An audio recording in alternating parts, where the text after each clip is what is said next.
రాష్ట్ర ప్రభుత్వం ప్రతి నెల 3వ శనివారం చేపడుతున్న స్వచ్ఛాంధ్ర స్వర్ణాంధ్ర కార్యక్రమంలో భాగంగా ప్రభుత్వ వైద్యశాలలో మొక్కలు నాటే కార్యక్రమాన్ని చేపట్టారు. ఈ సందర్భంగా ప్లాస్టిక్ ఉత్పత్తులను ఉపయోగించడంలో కలిగే దుష్ఫలితాలను జిల్లా వైద్యశాల సూపరింటెండెంట్ డాక్టర్ సౌభాగ్యవాణి తెలిపారు. తెనాలిలోని జిల్లా ప్రభుత్వ వైద్యశాలలో స్వచ్ఛాంధ్ర స్వచ్ఛ దివస్ కార్యక్రమాన్ని నిర్వహించారు.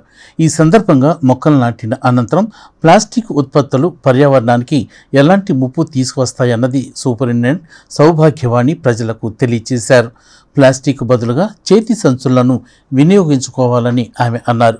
ఈ సందర్భంగా ప్రియదర్శిని నర్సింగ్ విద్యార్థులు ప్లాస్టిక్ వినియోగంపై స్కిట్స్ను ప్రదర్శించి వాటి వల్ల కలిగే దుష్ఫలితాలను వివరించారు.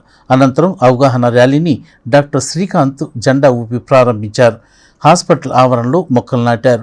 కార్యక్రమంలో జిల్లా వైద్యశాల సిబ్బంది, ఆశా వర్కర్సు, ప్రియదర్శిని నర్సింగ్ విద్యార్థులు పాల్గొన్నారు. అవన్నీ మనకు తెలుసు, కానీ మనం ఫోర్స్ఫుల్గా వాడుతున్నాం. అది మనం వాడకూడదు అని అనుకుంటే మనం సాధించగలం.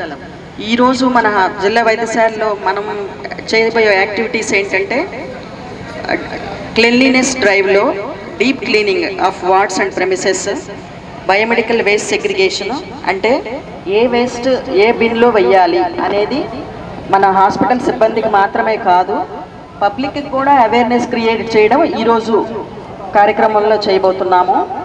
అంటే మీరు హాస్పిటల్కి వచ్చి కొన్ని రోజులు అడ్మిషన్లో ఉన్నప్పుడు మీరు కూడా పరిశుభ్రంగా ఉంటే మీరు త్వరగా కోలుకొని ఇంటికి వెళ్ళవచ్చు. సో అందుకని ఈ డ్రైవ్లో భాగంగా మీకు కూడా అవేర్నెస్ క్రియేట్ చేయడానికి మీ అందరినీ గ్యాదర్ చేయడం జరిగింది.